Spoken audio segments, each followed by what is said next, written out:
Hello friends, welcome to Bismi சமையல். இன்றைக்கி நம்மளோட சேனலில் ஒரு ஸ்நாக் ரெசிபியோட வீடியோ தான் பார்க்க போகிறோம். குட்டீஸ் எல்லாருக்குமே ரொம்ப பிடிச்ச பொட்டேட்டோ சீஸ் பால்ஸ் எப்படி செய்கிறதுன்ற வீடியோ பார்க்கலாம். வீடியோக்குள்ளே போகிறதுக்கு முன்னாடி நீங்கள் நம்மளோட வீடியோவை இப்போ தான் ஃபஸ்ட் டைம் பார்க்குறீங்கன்னா நம்மளோட பிஸ்மி சமையலுக்கு சப்ஸ்கிரைப் பண்ணுங்கள் அண்ட் பக்கத்தில் இருக்கக்கூடிய பெல் ஐக்கானையும் கிளிக் பண்ணி அதில் ஆல்ங்கிற ஆப்ஷனை செலக்ட் பண்ணி வச்சுக்கோங்க. அப்போ தான் அடுத்தடுத்து நான் வீடியோஸ் போடும்போது உங்களுக்கு நோட்டிஃபிகேஷனில் உடனுக்குடன் தெரிய வரும். சீஸ் பால்ஸ் பண்ணுறதுக்காக நான் இன்றைக்கி 2 உருளைக்கிழங்கு எடுத்து அதை நல்லா வேக வச்சு தோலை உரிச்சிட்டு அதை ஒரு கிரேட்டரில் நல்லா துருவி எடுத்திருக்கேன்.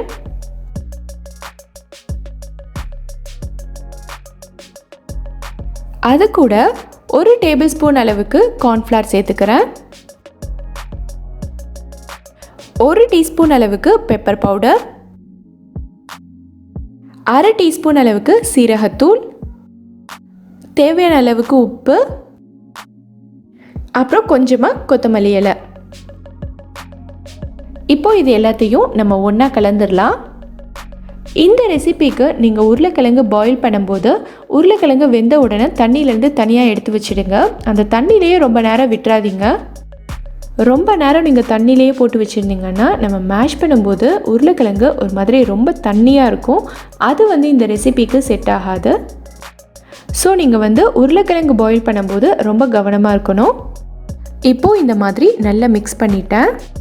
நான் இது கூட 1/2 கப் அளவுக்கு மொசரல்லா சீஸ் எடுத்திருக்கேன். இதை தான் நம்ம உள்ள ஸ்டஃபிங்காக வைக்க போகிறோம். 2 கையிலையும் இந்த மாதிரி எண்ணெய் அப்ளை பண்ணிக்கோங்க. நம்ம மிக்ஸ் பண்ணி வச்சுருக்க உருளைக்கிழங்குலேருந்து கொஞ்சமாக இந்த மாதிரி எடுத்து அதை பால் ஷேப்பில் உருட்டிக்கோங்க.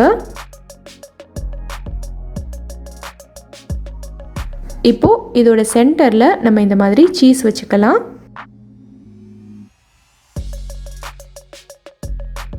இதை இந்த மாதிரி மூடிட்டு ஒரு பால் ஷேப்பில் நல்லா உருட்டிடுங்க. சீஸ் எதுவும் வெளியில் வராத மாதிரி பார்த்துக்கோங்க.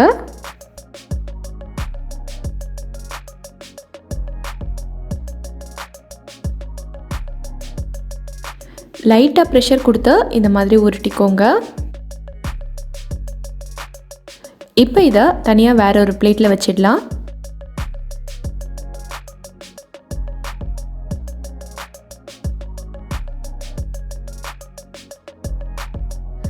இப்போ பாருங்கள், இது எல்லாத்தையும் நான் உள்ள சீஸ் வச்சு நல்லா ஸ்டஃப் பண்ணி இந்த மாதிரி பால் ஷேப்பில் உருட்டி எடுத்துட்டேன். இந்த உருளைக்கிழங்கு ரொம்ப டைட்டாக இருந்தனால தான் என்னால் இந்த மாதிரி நல்ல பால் ஷேப்பில் உருட்ட முடிஞ்சுது. இதுவே உருளைக்கிழங்கு ரொம்ப லூஸாக தண்ணி சேர்ந்த மாதிரி இருந்துச்சுன்னா நம்ம என்ன தான் பால் ஷேப்பில் உருட்டுனாலும் அது கொஞ்சம் நேரத்துக்கு அப்புறமா அதோட ஷேப் மாறி போயிடும். அதுக்காக தான் நான் சொன்னேன் உருளைக்கிழங்கு வெந்த உடனே தண்ணியிலேருந்து டக்குன்னு வெளியில் எடுத்து வச்சுருங்கன்னு. இப்போ நான் ஒரு முட்டையை நல்லா பீட் பண்ணி எடுத்து வச்சுருக்கேன். கூடவே ஒரு பிளேட்டில் பிரெட் க்ரம்ஸும் எடுத்து வச்சுருக்கேன். இது நம்ம சீஸ் பால்ஸை கோட் பண்ணி ஃப்ரை பண்ணுறதுக்காக. இப்போது ஒரு பால் எடுத்து அதை முட்டையில் நல்லா டிப் பண்ணி எடுத்துக்கலாம்.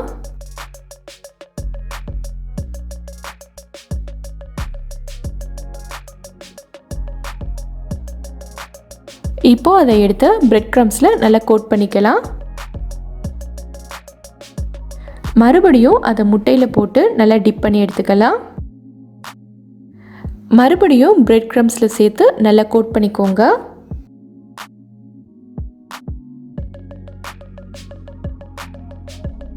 இப்போ இதை வேறொரு பிளேட்டில் தனியாக எடுத்து வச்சிடலாம்.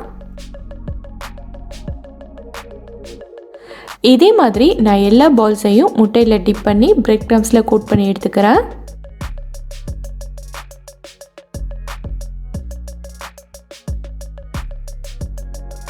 இதை இப்போவே ஃப்ரை பண்ணக்கூடாது. இதை ஒரு 30 நிமிஷத்துலேருந்து 1 மணி நேரம் வரைக்கும் ஃப்ரீசரில் வச்சுடுங்க. அதுக்கப்புறமா எடுத்து நம்ம ஃப்ரை பண்ணிக்கலாம்.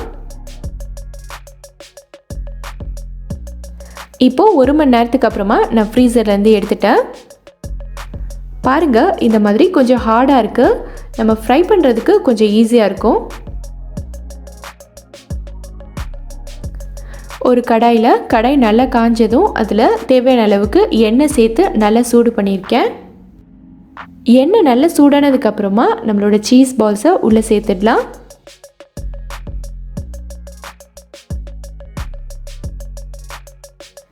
எல்லா பக்கமும் ஈவனாக குக் ஆகிற மாதிரி நல்லா பிரட்டி விட்டுக்கோங்க.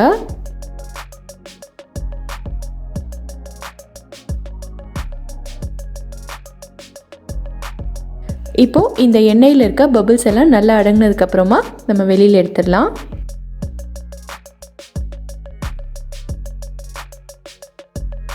இப்போ நம்மளோட சீஸ் பால்ஸ் ரெடி ஆயிடுச்சு.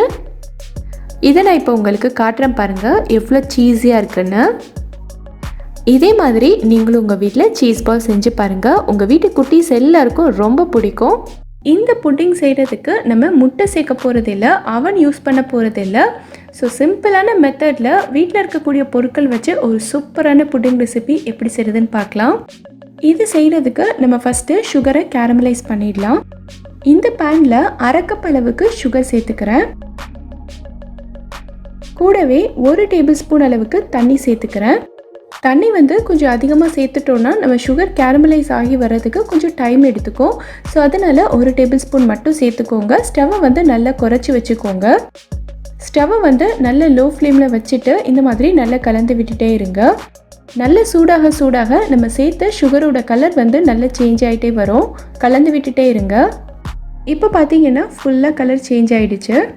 சூப்பராக கேரமலைஸ் ஆகிருக்கு. இப்போது ஸ்டவ்வை ஆஃப் பண்ணிவிட்டு இதை நம்ம புடிங் செய்ய போகிற மோல்டில் சேர்த்துக்கலாம். எல்லா பக்கமும் நல்லா ஸ்ப்ரெட் பண்ணி விட்டுக்கோங்க. இதை 5 நிமிஷத்தில் நல்லா செட் ஆகிடும். இது அப்படியே இருக்கட்டும்.